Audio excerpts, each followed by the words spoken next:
Sine square x raise to 5 આનું વિકલન કરીએ તો સૌથી પહેલા અહીંયા ચેઇન રૂલ પ્રમાણે ઘાતનું વિકલન થશે, એટલે કે બે ઘાત છે એનું વિકલન થશે તો બે ઘાત આગળ આવશે અને એમાંથી એક ઘાત ઓછી થશે એટલે 2 sin x રેસ ટુ 5.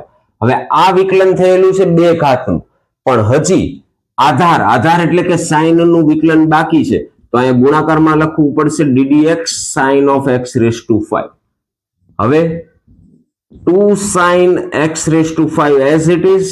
અહીંયા વિકલન કરીએ સાઇન નું વિકલન થશે cos, ખૂણો એઝ ઇટ ઇઝ, અને હવે બાજુમાં લખવું પડશે ખૂણાનું વિકલન. તો x રેસ ટુ 5 નું વિકલન થશે 5x ની 4 ઘાત આગળ આવશે, એક ઘાત ઓછી થશે તો 2 sin x raise to 5 into cos x raise to 5, x raise to 5 નું વિકલન 5x ની 4 ઘાત. સાદું રૂપ આપીએ 5 નો ગુણાકાર 2 સાથે 10 x ની 4 ઘાત sin x raise to 5 into cos x raise to 5. તો આ તમારો ફાઇનલ આન્સર. Thank you.